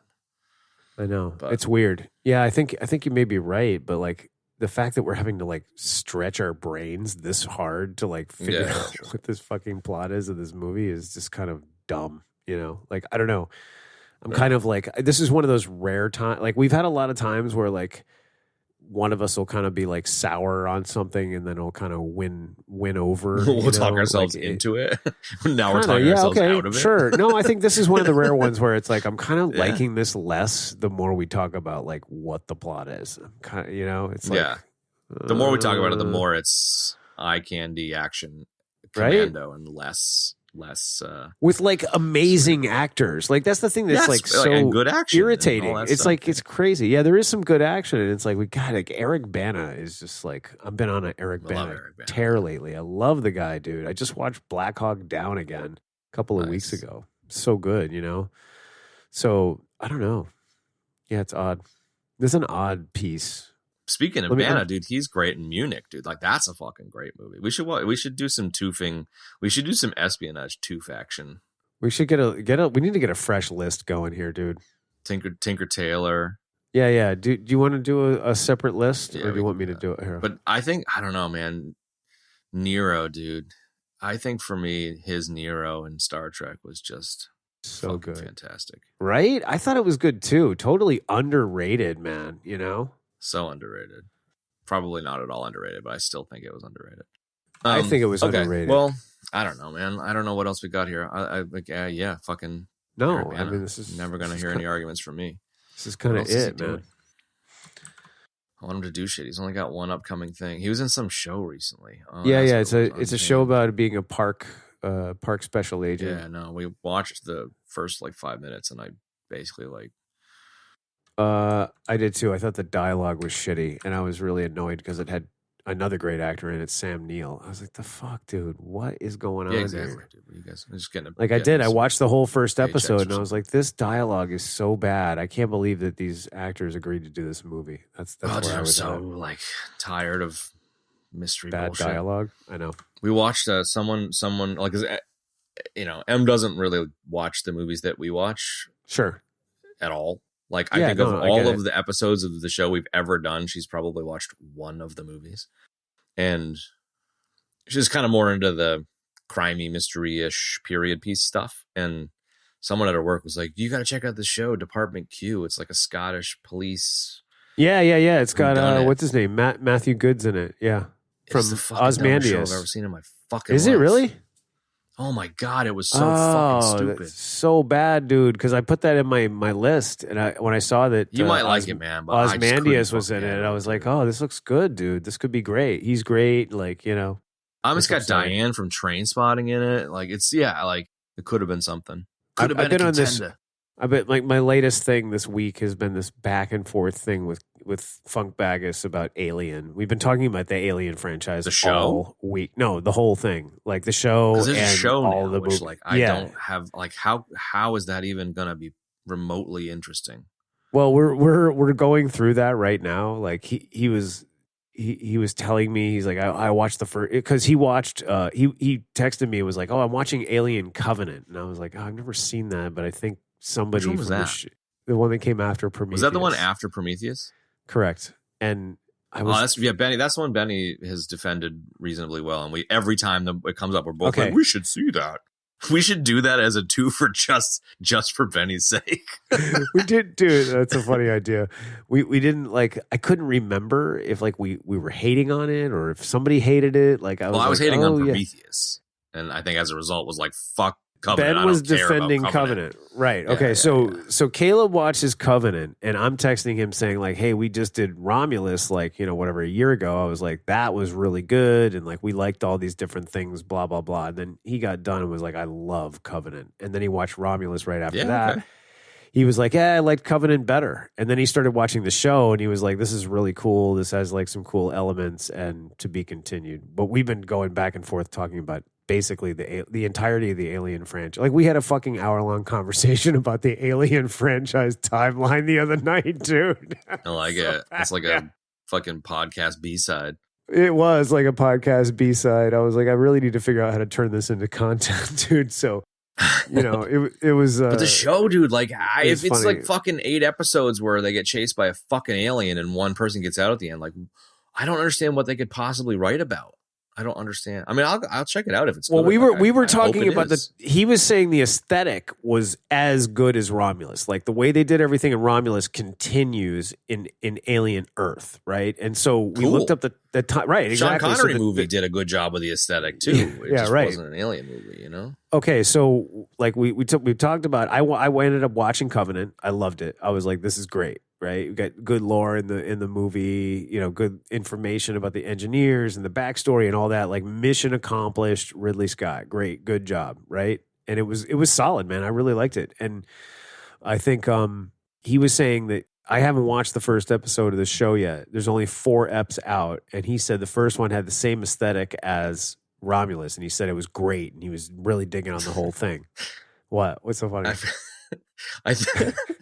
When you say like the aesthetic of like Weyland-Yutani and shit, like I kind of want this show to be like a romantic comedy, like Friends, set in the Weyland-Yutani universe with like aliens and shit people. Because like I would watch anything set in the fucking Weyland-Yutani universe. Same I would watch here. anything Yeah. because it's fucking beautiful. It is doesn't beautiful. mean like I just like the idea of like fucking like Chandler Bing, you know, like opening up the ship door and being like, "Hey guys, you on ship Cue today?" the laugh track. Yeah, right. Cue the laugh track. You know, and then like an alien fucking comes in and like trips over the coffee table, and everyone's like, yeah, right. Totally. like That's so I'd fun. watch anything in the Yeah. Weyland-Yutani universe, but like Right. if I have to watch one more fucking group of people do the dumbest shit in the world and all get killed. Yeah, Like, hey, it's a new planet full of diseases. Let's take off our helmets. sure. What could go wrong? I can't handle it anymore. So I said to Caleb, I said, and I don't think I said this during the Romulus episode, or no, I did say it during the Romulus episode, but I said almost every single one of the Alien movies ends with blow it out the goddamn airlock. Like almost every single one, including Covenant. So like while even Covenant had like a lot of cool lore, totally different, like a story, Fassbender was amazing in it, truly. Yeah, It's like he's great. He ends up What's not to blowing it love? out the goddamn airlock. You know what I mean? And like I think I reiterated what to him what we had said in that episode, where it's just like, how many times can you tell the same story? Where it's That's like it. That's exactly an it. alien gets out, and then it's like hilarity ensues. You know what I mean? Like, what's next? And so we were kind of like debating, like, what's going to be the hook here? Because What this can you possibly movie talk about? This movie takes place in between. No, it takes place like 50 years or 30 years before the original Alien film, whereas Romulus takes place between the first and the second. The show takes place 30 years or something like that before the Nostromo gets launched, right?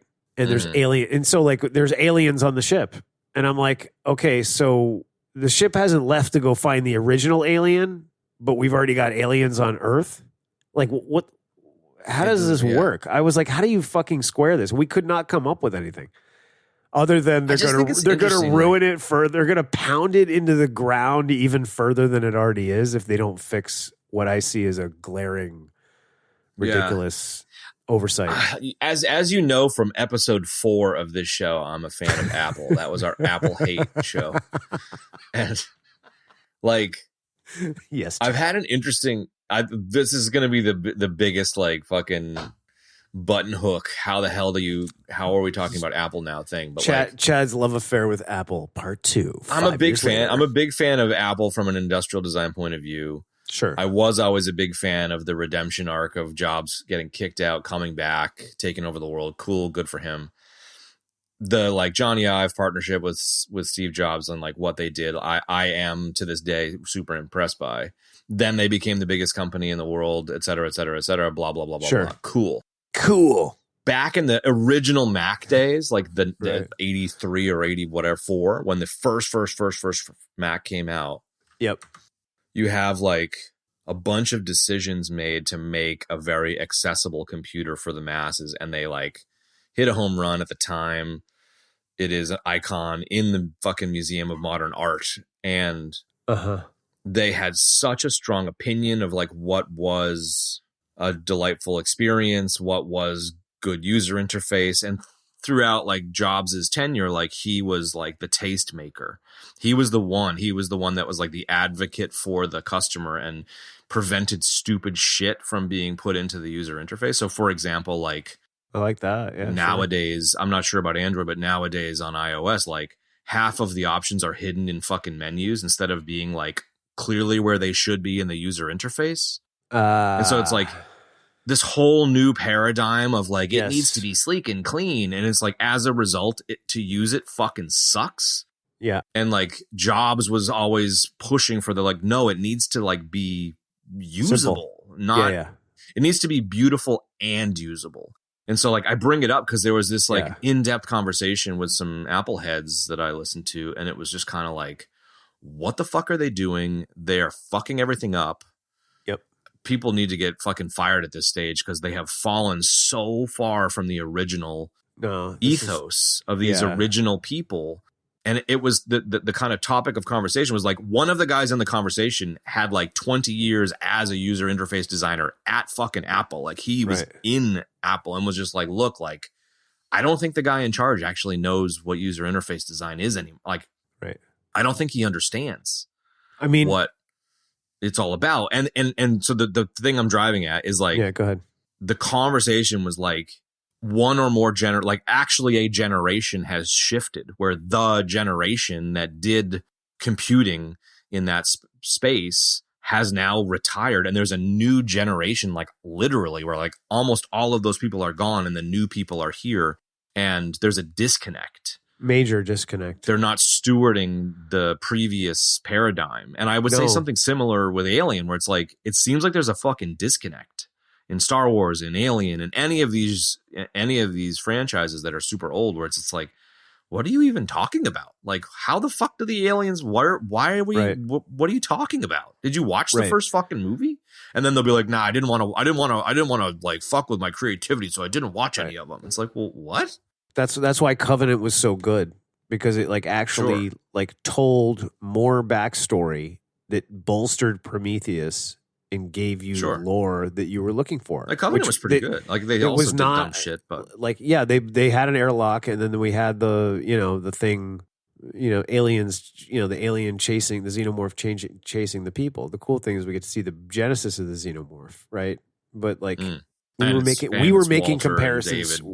Trying to be gods, or David trying to be a god, and we were drawing comparisons to Terminator. I brought up the Terminator franchise. I was just like, this fucking thing is like, you got 1, you got 2, and then you got Salvation, and the rest of it is just like, what the fuck are you doing, dude? You know what I mean? Like, seriously, like, talk about making a mess out of it, man. My God. I know I love it and you hate it, and I think you're more right than I am, but like Arnold as Terminator, who's a blind salesman, like Terminator 7.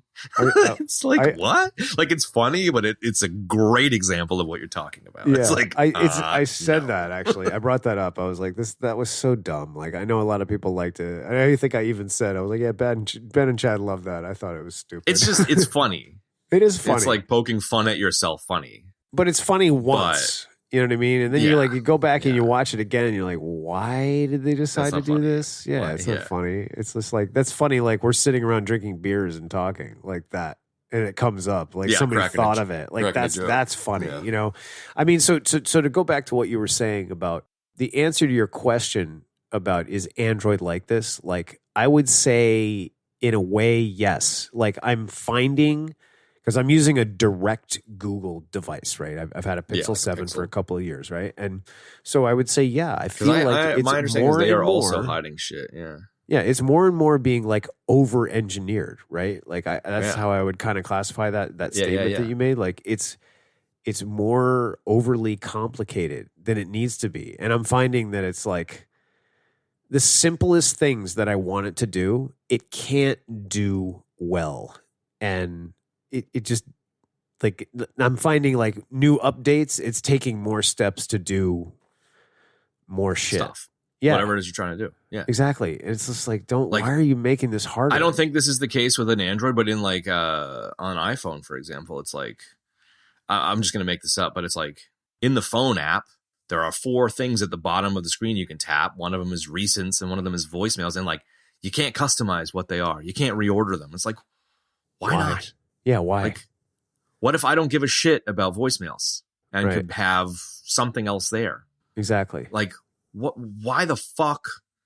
Why? You know, That's like, so weird. honestly, like, it's so weird hearing an Apple person say that, because that was always the argument. Because it is the a thing. Side. Like, yeah, well, that was the argument from the other side years ago. Was like, why don't they just make this like just what you said, like more customizable, just like slightly, more slightly, customizable. right?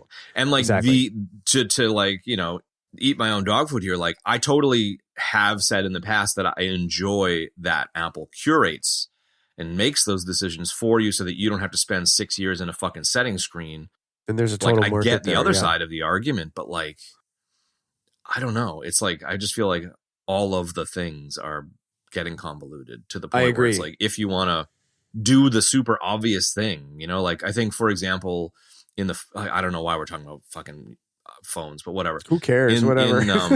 There was an update to the Photos app a year ago, I think. And so like, they completely changed it. Fine. You kind of get used to it. Fine. But like, when you look at a photo on your phone, the ability to like do a little crop or whatever is a very common thing. And you have to like tap like 6 things and fucking stand on your head and touch your elbows behind your fucking back in order, you know, it's just like, what the fuck, guys? Really, like, what dude? the fuck? Like, that just makes no fucking sense to me. Yeah, that's annoying. Over-engineered, like you said. I think it's a great example. And No, I think like I bring it up because like it's like the jobs curation, him being the guy who's like, no, that's fucking dumb. Like, he was the guy that would just be like, that's fucking dumb. Don't do that. Yeah. And he had a total authority to just be like, no, do better. And he was a fucking asshole. Don't get me wrong. Right. But man, like, when you don't have someone being like, that's fucking dumb, and you have like Tim Cook, who's a logistics guy running the show, there's no product person anymore. Johnny, I've left because of, you know, same reason. It's just like, sure, you've just got a bunch of fucking inmates ruling the asylum kind of thing, where it's just like, it's gotten so ridiculous. I agree. And I think feel like it's the same thing with like an alien, which is like, wait, what do you mean the fucking alien's already there? When you take like, responding directly to your original sort of Apple tirade there a minute ago, like, I think unfortunately what we're seeing, especially where Apple is concerned, is that like the person with the original vision is like, everything was so tied to that with Apple that now that he's gone, like that designer guy that you mentioned from the podcast that was saying like, Johnny I don't even think, that guy. it was Johnny Ive. Oh, okay. No, it wasn't Johnny Ive. Yeah. Okay. So that guy was saying like, I don't even think they know like whatever they said, good engineering is, or good. Well, they were talking about the new liquid glass thing, and they were just being like, you know, the liquid glass thing is like, the buttons now are kind of see-through and like, it looks nice and whatever. Oh, wow. Cool. But like, and like, that's fine. You know, there is an actual video they were referencing of like the Aqua interface in like the early 2000s for Mac, where Steve Jobs gets up on stage. He's like, we made it because like the thing was, we wanted to make it lickable, which sounds stupid, but it's like, essentially he was like, we made it because it's cool. And like, that's a perfectly fine reason to do something. Sure. We made a car look cool because it's cool. In this particular case, they're like, we made it liquid glass so that glass is reflecting light and we could wank all over our wanky wanks. And it's just like, just say that it's cool. And if you're saying that it's cool, then make it fucking work. And so these guys were like, the buttons are see-through, which means when you're scrolling a website on your phone and you're trying to find the button that does the thing, you can't see it because you're seeing like a blurry version of the screen. And then like, if you scroll your white background, you know, news article, and then it goes to a picture of a fucking whatever, the picture's dark and now the button's half light, half dark. You can't read the text. It's like, what are we doing? What are you doing? And that makes you a racist. Well played, sir. Well played. Right? I mean, like, it's just that would be the final thing on the heap, right? I mean, like, come on. It's totally fine for it to be cool, but don't make it stupid. And it's Steve Jobs just being like, that's fucking stupid. Don't do that. Please. Yeah, don't do that. Like, make it functional. It's the original. I think you're bang on with the original kind of either tastemaker and their team, because Jobs wasn't overly technical, or the visionary. Yeah. All right, let me finish it and I'll add more because of what you just said. So like, sorry, I think I'm obviously on it's a okay. tear. It's all right. So I think what's actually happening right now is with the death of Steve Jobs, right? And really like a generational shift now, right? So we've had, I would say, Steve Jobs and some of the people that are at like, I don't know, I guess Google or Alphabet Maybe like or a whatever. Gates. And even some of the Microsoft people, like the original Yeah. people are like, they were the late boomers, right? And they're still around. They're not Gen Xers, they're boomers. Yeah. They're still around. Steve Jobs is gone. And it's like, we're seeing a generational shift, right? You say Lucas too, with Star Wars.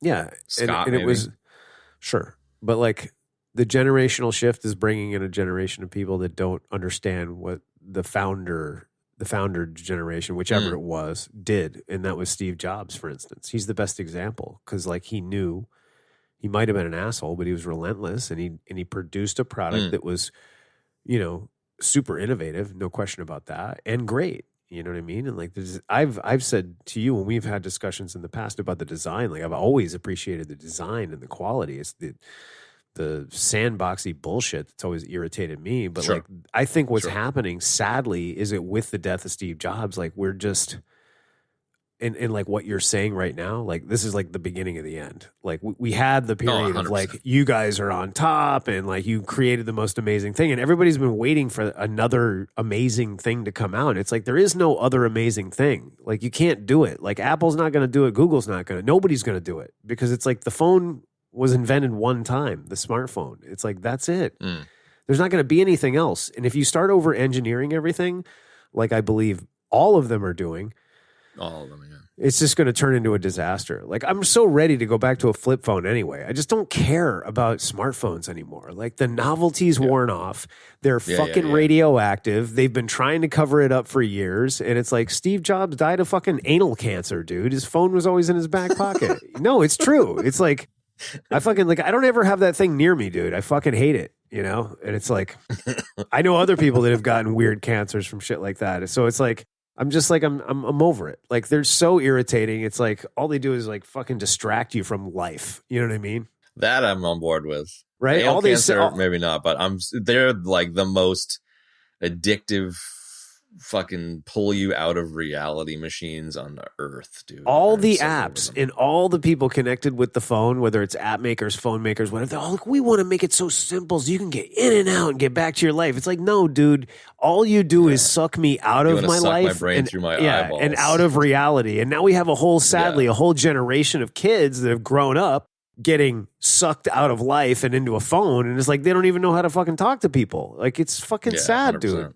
And those are the people that are either are or going to be in that generational In charge shift that of are the UI and shit. Yeah, Yeah, exactly. yeah, and it's like 100%. they're not going to have. And what I was ultimately driving at was that they're not going to have any idea how to do that because they've grown up on phones and not interacting with people. So it's like you can't and like they're desensitized and have less empathy and all that great stuff, right? That we were so lucky to get. And it's like they don't have it. So whatever's building coming forts out in the woods next with your is just mates going to kind of be thing. whatever's coming out next is just going to be blunt force psychic trauma. I mean, at this stage, you know, the kind of, I don't know if it's scary. It's probably scary and sad and maybe exciting. It's like, it's not going to be a screen. It's going to be voice-based AI, interfacing AI, augmented reality shit, like all that craziness, which is like, there will be a day, maybe it's our kids' days or maybe it's their kids' days where like not having your augmented lens, contact lens or glasses on will be considered boring. So like walking around the actual world will be a thing that everyone avoids doing, which is just well, then terrifying. I'm grandpa humans first. I love my Yeah, human sure. body. I want to enhance my human body, not with cybernetics. I want to make it like better. You know what I mean? Sure. With my mind. And it's like, that's what I'm interested in. I'm not interested in more technology. It's like I've done this since I got my first smartphone in 2011. I think it was 2011. It's like I'm over it. I've done it. We were all. always like techie, nerdy sci-fi heads, and now it's Sure. like we're at the end of this like casino fucking machine in our Totally. pocket. It's like, And all I fucking really done, want, yeah, bro. right. And all I really want at the end of it is to go back to I want every piece of tech in the universe to be like Alien Romulus. Like that's it. Exactly. That's Which what is I why want. we want Friends to take place in Aliens, Weyland-Yutani universe. Toot toot. Toot. Steamboat Willie. Willie, toot toot. Betty Boop.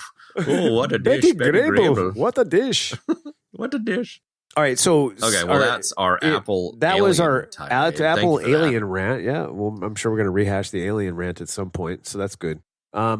So let's wrap this beast to a tree. Yeah, I don't really have it like maybe like.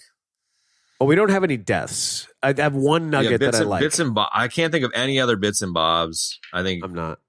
We talked about the stylistic shit. I don't really. Yeah, nothing. The nuggets. I don't know. I read them. They were interesting. I didn't really have anything. I like this one. There's only one that I really like. I mean, they were some of the nuggets, to the credit of the nuggets thing, was like they were some decent ones in terms of like, you know, told you like interesting technical things about the movie, whatever. But this one I actually liked. One of the 22 target pistols in the movie is a Russian Margolin Olympic target pistol. This was the same type of pistol used as Princess Leia's blaster pistol in the Star Wars film franchise. The other pistol is a Luger 22, elements of which are found in Jyn Erso's A180 modular blaster in Rogue One. I love Adam it. Savage wrote that nugget and submitted it to IMDb. I know, right? Totally. It's great. I love that nugget. That's all I got. Yeah, that is cool. I just don't know which pistol it was. Like, I wish it said which scene it was in or whatever. It was when she was shooting in the beginning. Oh, like the antler shooting sequence? Yeah, when they're practicing the Screamer sticks and Yeah. That was Nick Marv that she was fighting, by the way. I know. Nick Marv was Eric Bana's stunt double in that. I know. That's amazing. Totally. And it's still amazing that we don't have more than 700 listeners. Yeah, with all that kind of pedigree. One of our show friends is now doing stunts. Yeah, he's in Hannah, dude. Yeah, that was a cool nugget. Shout out to that nugget. I was kind of like I don't want to watch the show that came out because I like this movie, and then I watched the movie and it was kind of like whatever, and I was like, maybe I will watch the show. Found out the show was written by the same guy, like cool, and then I was like, oh, people are saying the show's good, and now after talking to you, I'm not interested. Wow, this whole thing can kind of go fuck itself. I mean, I'm not like down on this, but I'm definitely just kind of like, this is Commando, not Commando. Commando's beloved. This is like popcorny action. Stylistic Run Lola Run. Good for it. Doesn't the show have like a couple of seasons? Yeah. I guess the second season is a pile of dog shits, but the first season's good or something. Eric Heller is played by Joel Kinnaman. I like Joel Kinnaman. Yeah. Esma Creed Miles? I don't even know who that is. I just missed your heart. Recommendations. If you haven't seen this, I'd recommend it. Don't expect miracles. It was fun. If you have seen it, liked it, I would say maybe don't revisit. Yeah, just because it's kind of nicer in memory. Go watch that YouTube video about Bourne from Bourne's perspective instead. Right. I'm gonna agree with Chad. I would say if you haven't seen this, watch it one time.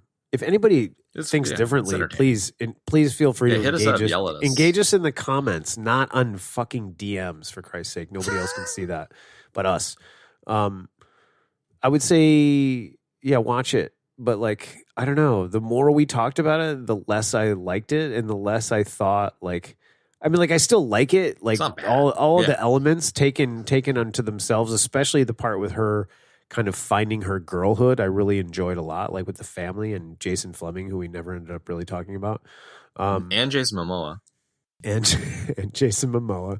I liked all that, but like, you know, it's just like there's really no ultimate like objective, and it just kind of makes the movie fall flat a little bit, you know. So I don't know, whatever. Take it for what it is.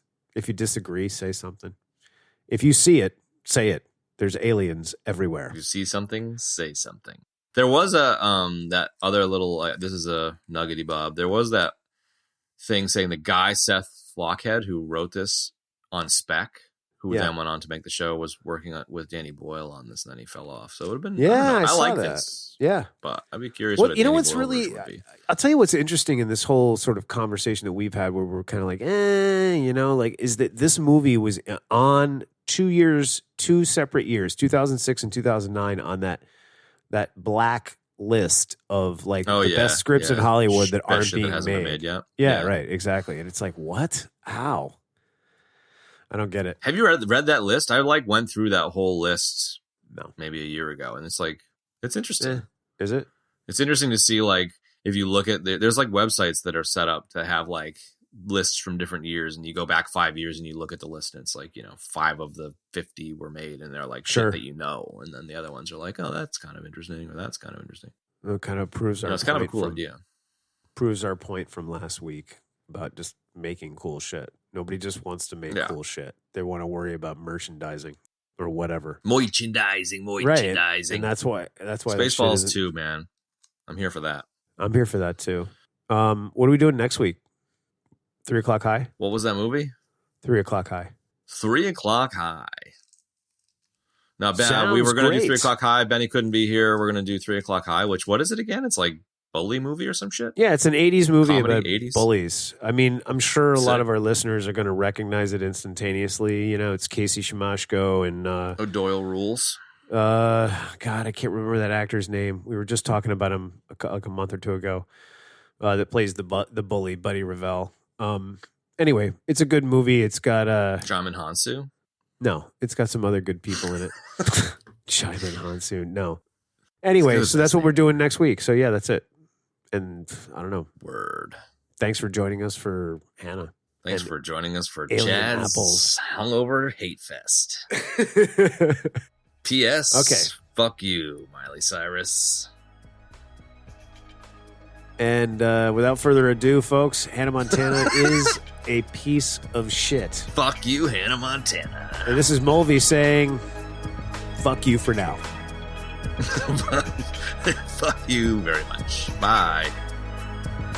And that's going to wrap up this week's episode. Folks, if you'd like to check out the show notes for this episode, you can do so in your podcast app of choice or at our website, ebd.fm/episodes/315. 316. As always, if you'd like to support the show, there's a number of great ways you can do so. You can support us directly on Patreon, patreon.com/EBD podcast. You can also write us a review, which is incredibly helpful, and just talking about the show, telling people to check it out. We really appreciate it from everybody. And for everybody that's listened with us, lo these many years. And that's it. If you want to join us on social, at EBD Podcast on Instagram, that's it. Thanks for joining us for Hannah. We'll see you next week for 3 O'Clock High. So long for now, folks.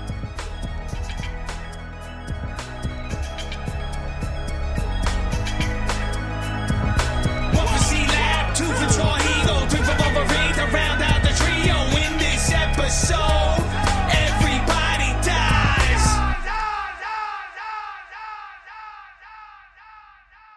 Beady, beady, beady. Stop into it.